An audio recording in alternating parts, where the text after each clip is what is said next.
Hey, everybody. Welcome to episode number 10 of Track Records Podcasts with your hosts, Kenny and Barry. And I think it's appropriate that today is April Fool's Day because you couldn't find two bigger fools to host your podcast than us right here. And with that, I throw it over to you, Mr. Barry. Speak for yourself, pal. Okay, I always do. So we left off with the we left off in the last episode, still talking about bands or artists who have put out at least six great records in a row. So I figure we can continue to talk about that because I know I certainly have a bunch of other bands on my list that And fall into that category. yep, and we can do that. I do have one question though, because I do think there's a difference between you and I. So like we were talking about the Clash before for as an example. And so I think for London Calling is a great record. I think Sandinista is an interesting record. And and I think and I think you would use the term great for all of their records. And so I wonder about that, about the difference between how you and I rate albums. Yeah. So to answer your question or to address your comment, yeah, I would consider both Sandinista and even Combat Rock. I would consider those great records. Combat So Rock. yeah, Wow. yeah, And so that's where we differ. And because a great record has to be great, like to me. And I think you're much more accepting of of if there are some songs that aren't as good as the other songs. Like when we were talking about the Ramones' first album, they opened the first four or five songs on the album are fantastic. They're among their best songs. But the rest of the album is good, but not great. And I don't understand how you can see certain albums as great when not every song is, or almost every song is great. well, I mean, all this nonsense we talk about, it's all Yeah, subjective, right? it is.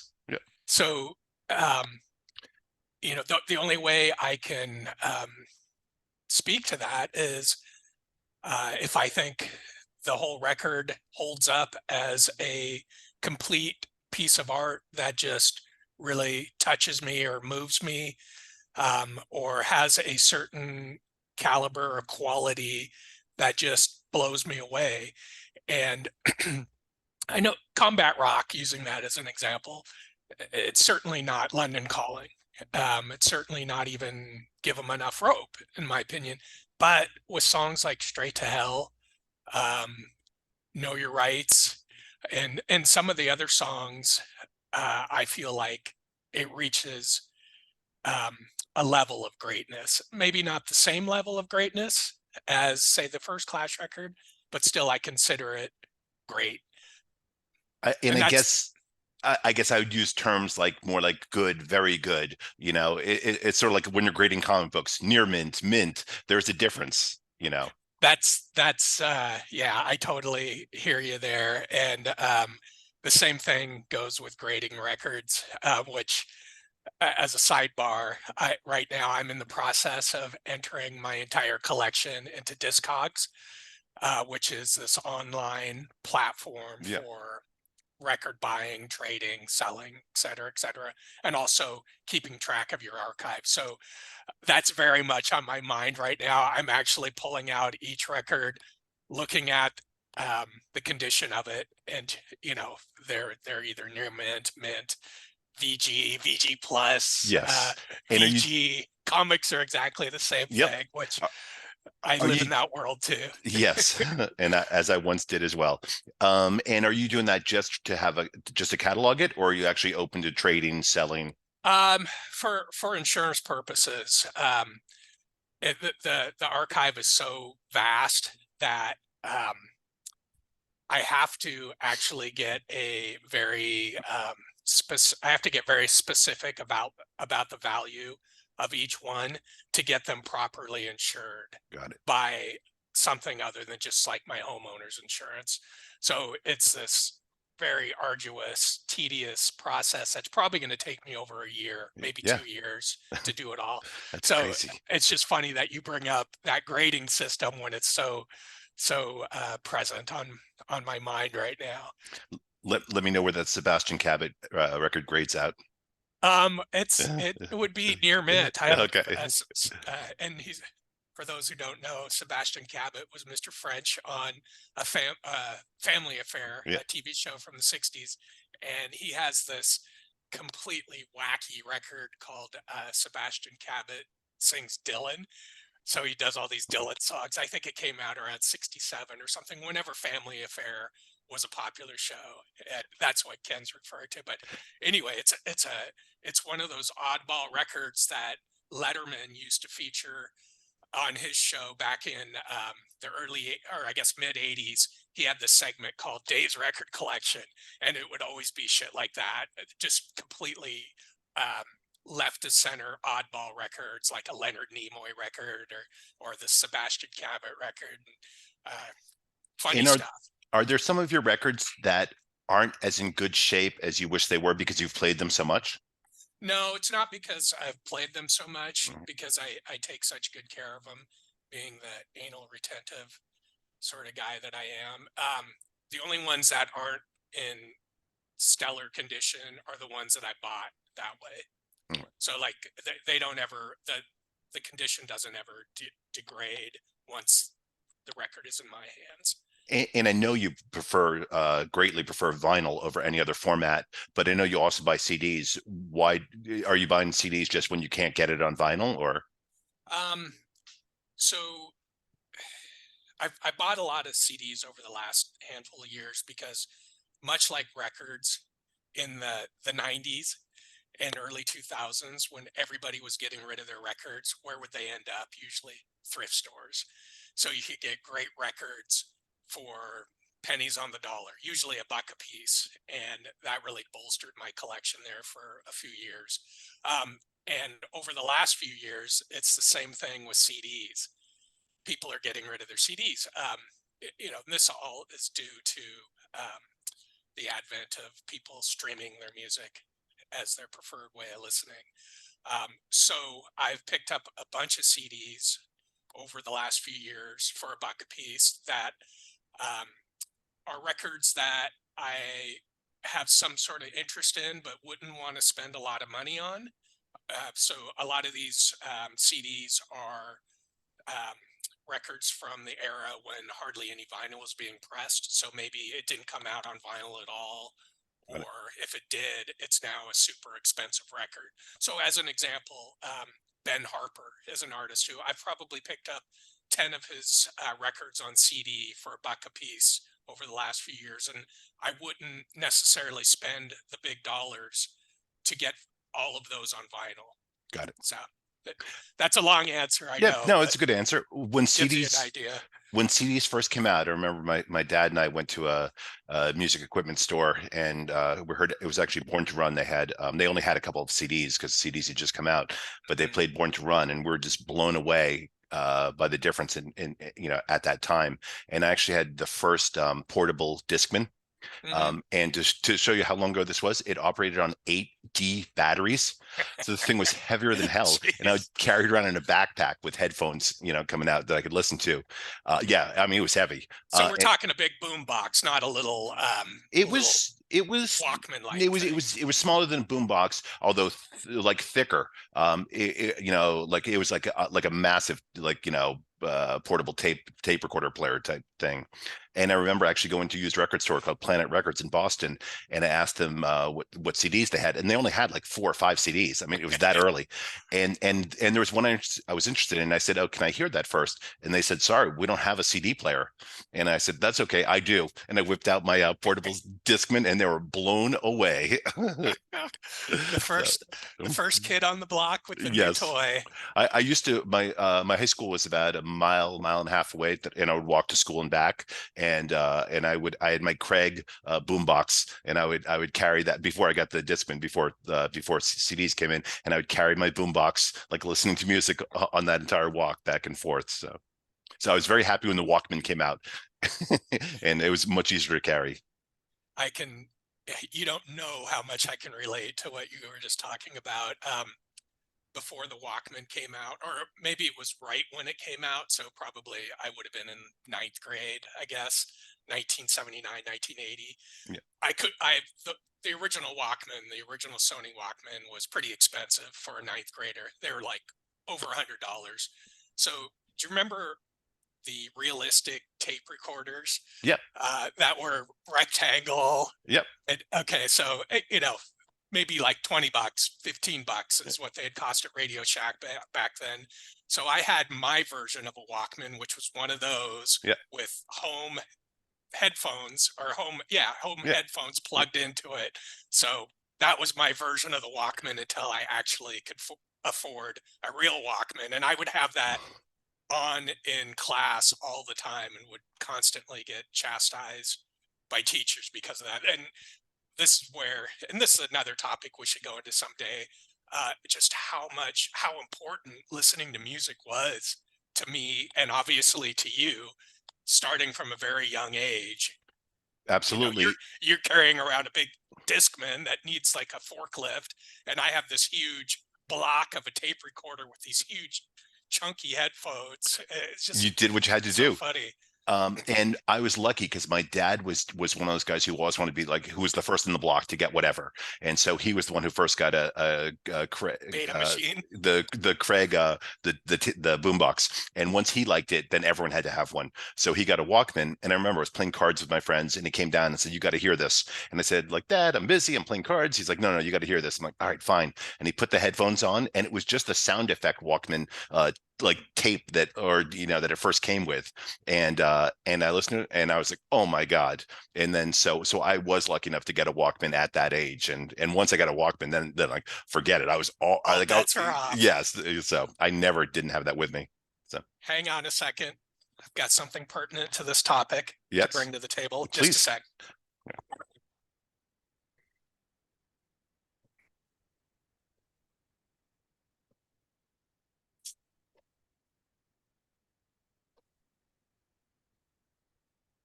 This is Track Records Show and Tell we're doing, and so bear with us while Barry goes and digs through his archives to find something, probably a blast from the past of some sort. I await eagerly, and here he is. He's back now. All right. And what do we have? The And there, Walkman there it 2, is. There it is. Yep. founded at a thrift store. This was one of the last things I did before moving out to the Midwest. I found this at a thrift store in the Seattle area.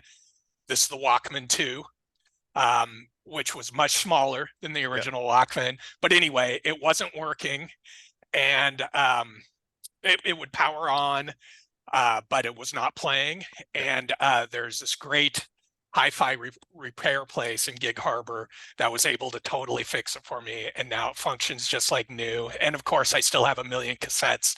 So when I'm traveling or something, instead of listening to an iPod or something on my phone, I have this with a big box of cassettes. And Speaking of old school, how surprised were they when you brought that in to get it fixed? they were like, Jesus, I don't remember the last time we've seen one of those, and we're not even sure if we can fix it. We'll give it a try, and sure enough, they were able to. Apparently, it wasn't that complicated of a fix. So I was so happy about this because these things are the Walkman 2, even more so than the original Walkman. These are the most sought after Walkmans, from what I could tell. They sell for pretty big dollars, and they sound really good. And just such a great artifact from the very, very early 80s. I Yeah. remember there was the rich kid in my class who originally had one of these, and I was so jealous. I had like the Sanyo, off-brand version of Knockoff. this. Yeah. Yes, exactly. And so I barely remember the Walkman 2, that one you just showed us. But I with the original Walkman, I had that, and I had. Do you remember those like basically like attache cases for cassettes? It was like a suitcase. Um, I have 3 or 4 of them still. yeah. Yes, And so so yes, I remember them. I brought 2 of those to Europe when I went and spent the summer in London, and then even when I went from London to Paris, I brought one of those with me because that's how much I needed to have music like for the trip. And so I don't remember the Walkman 2 that much, but I do remember I had the sports Walkman. Remember that thing I that have came one in? still. Yeah, Yes, like the yellow yellow one. plastic. Yeah, and Yes, so you could throw yes, it down a flight of stairs and it'd be fine. yeah. Yeah, I still have the one that I bought in probably 1989 or something, and it still works great. God, what a couple of dorks. And that's the difference between you've done like two or three big moves, but that's it. And I've done like a million moves. And when you've done a million moves, you don't have everything that you used to have because I just couldn't like move it from, from Boston to New York to, New Orleans to, Florida to Cleveland to San Francisco, so Um, I know that was a bit of a sidebar conversation. yes. Do you want to go back to so Yeah. one of the comments, excuse me, that I heard from uh one of our viewers, one of our Yes. fans. Yes. um, Devoted. Yeah. yes, he had mentioned.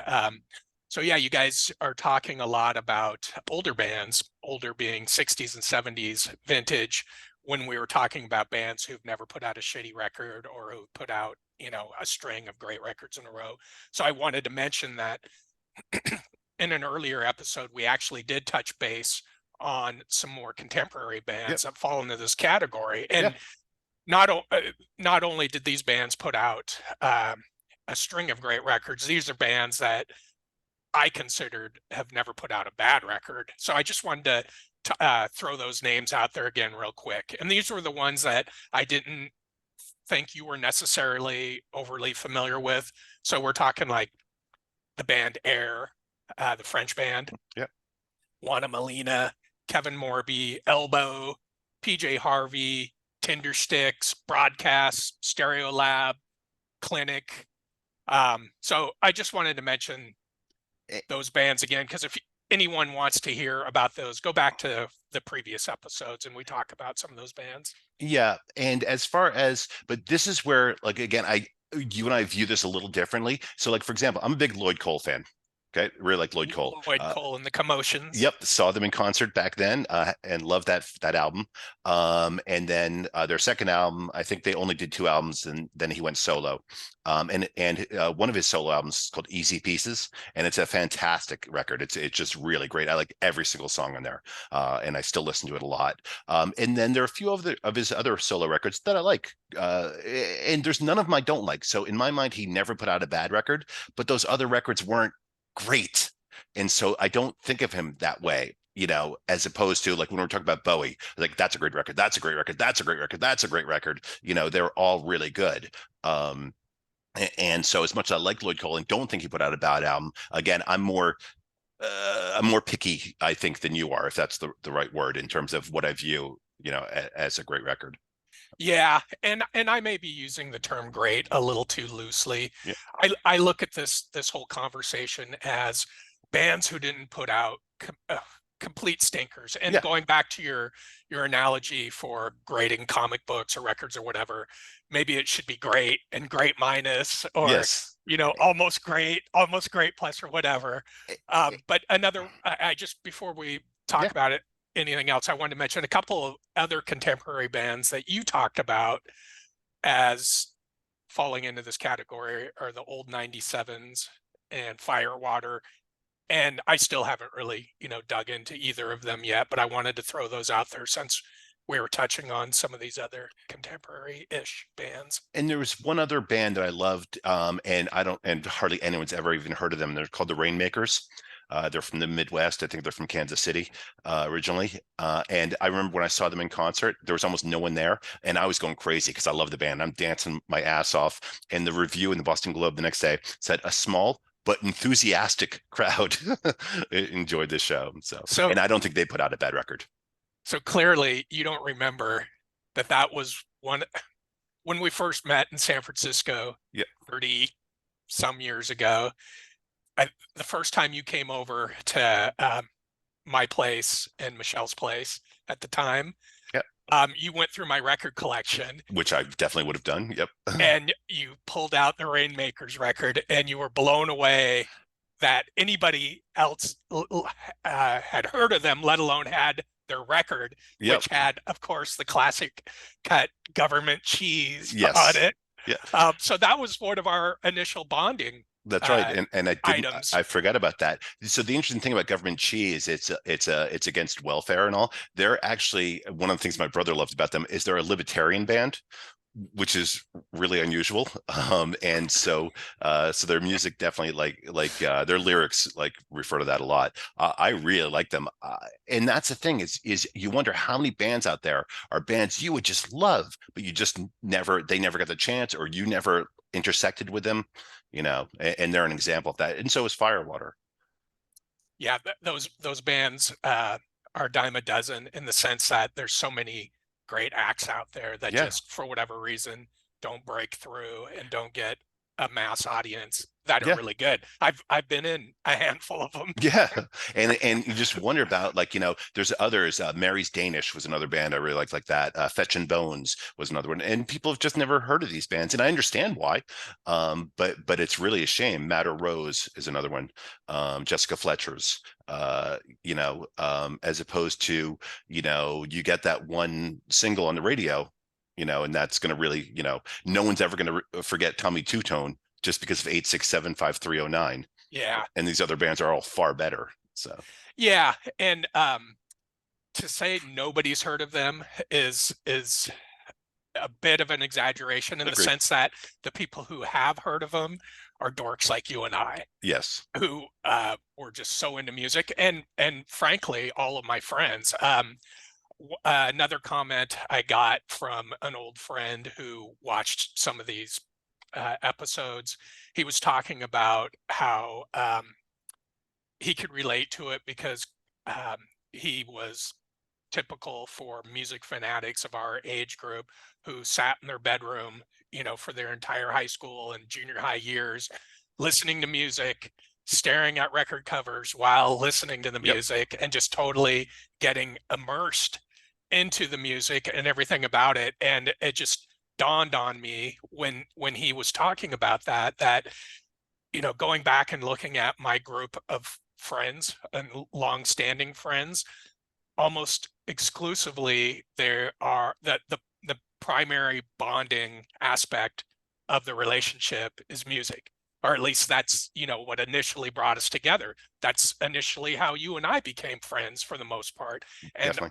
virtually all my friends going back 30-40 years, that is the one of the primary things we have in common. And it's just interesting to think how is that only specific to a certain age? Like you grew up in the 70s and 80s, and now that does not exist. To me, it seems like it doesn't exist with younger people as much, Yeah, I where it don't was think so. life or death.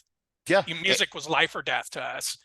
and I think one of the reasons is because people are listening are streaming, because people aren't buying vinyl except for the hardcore people. And so like my friends and I would, as I've said before, we'd crisscross all of Boston, going from one used record store to another, searching for the record we needed to get, or the better price or the better condition or whatever. We'd go back and forth, and I don't and no one does that now. I'm like, you do, but like that, but you're the hardcore. I don't think Mhm. that's done. Not with younger people, and Yeah. it seemingly I don't have any kids, and I know Mm. you don't either, so But I my can't really sister's observe that kid, way. yeah, Your sister's kid, yeah, I don't think she's been in a record store in her life. and I can only imagine music is sort of leave it or take it or leave it, and it's not something that defines her as a person as it did us when we were of that age. Yeah, she definitely likes music. And my sister, who's plays guitar and sings it all, and is a huge music fan, definitely pushes music on her. But yeah, it's nowhere close to the way we were.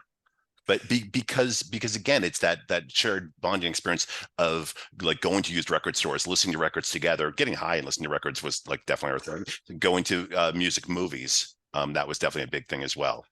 So Going to shows. yeah, and going to shows, going to concerts, that was big.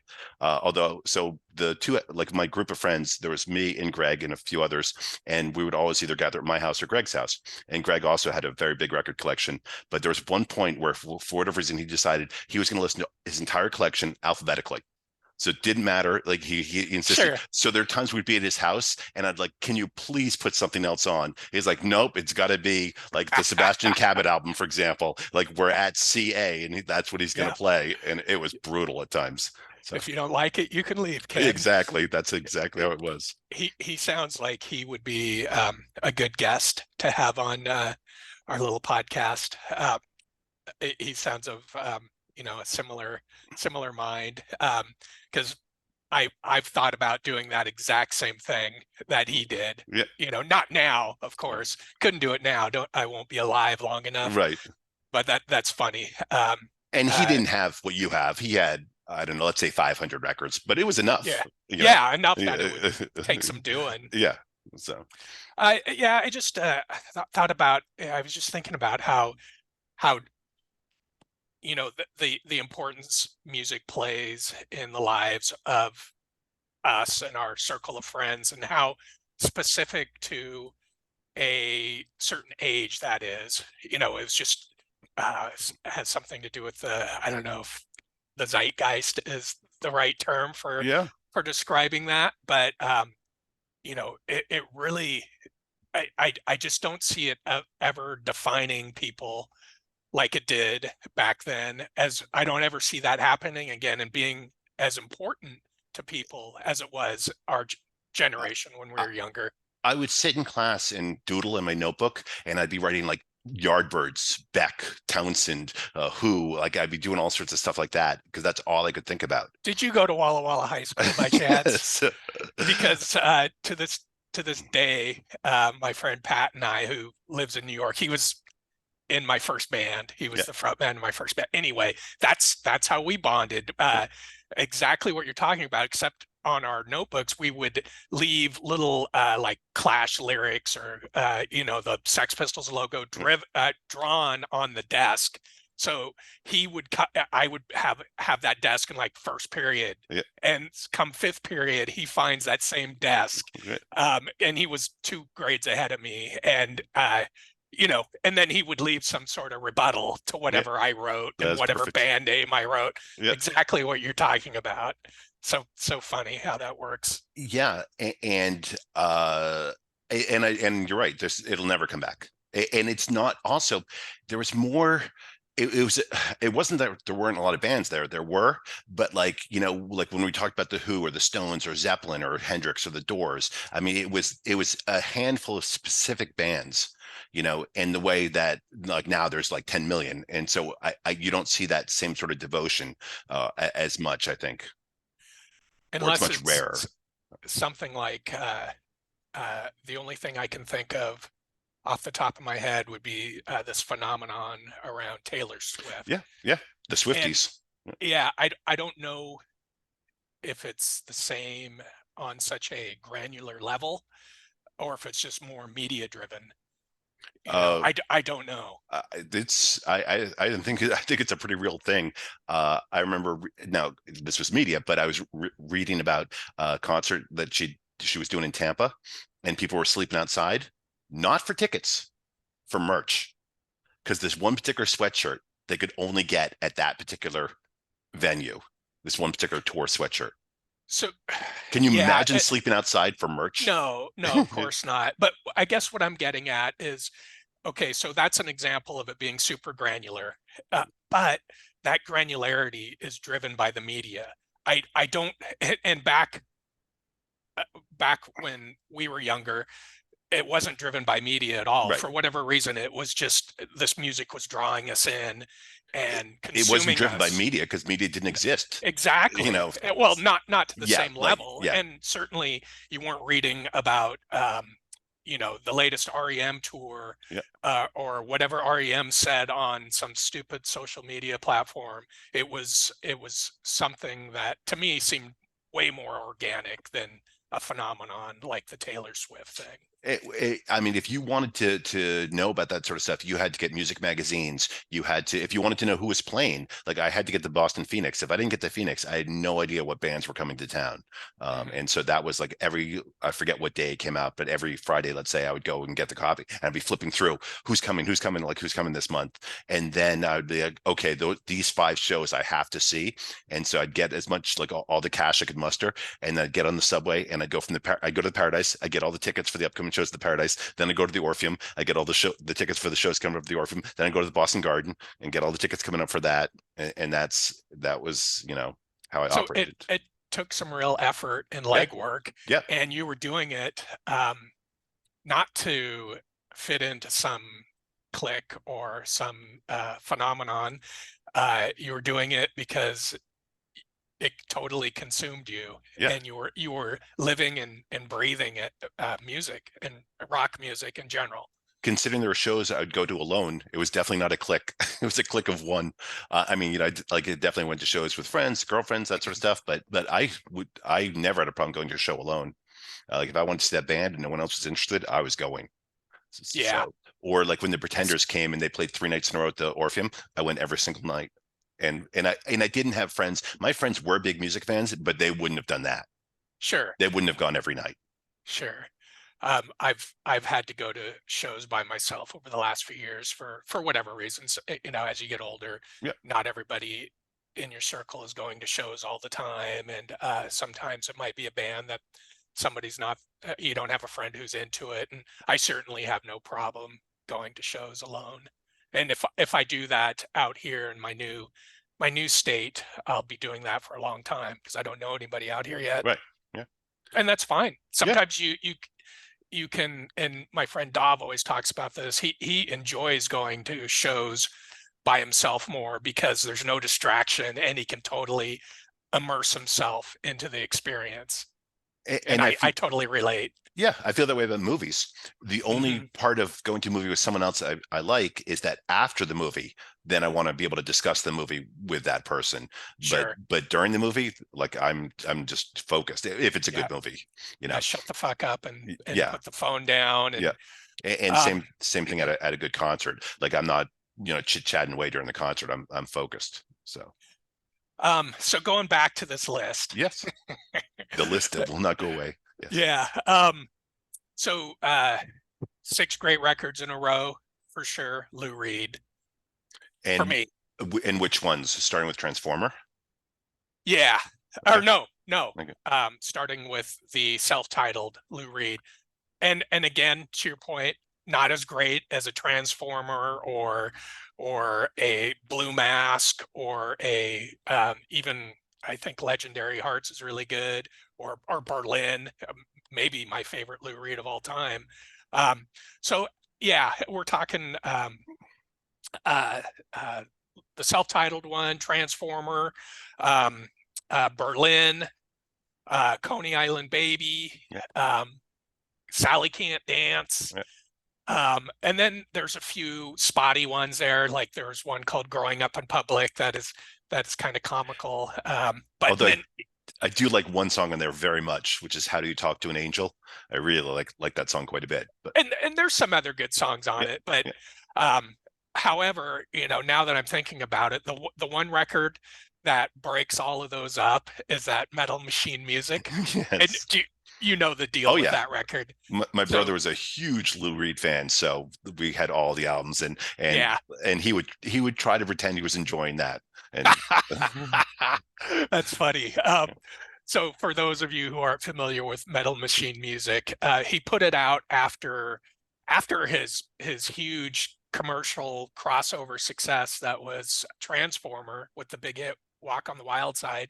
He put out, or maybe it was after Berlin. So it was it a was couple it was records after that. yeah. And it's basically a double album set called Metal Machine Music, which is basically just a bunch of machine noises and bleeps and blips. And he did it apparently, so the legend goes, to get out of his current record contract.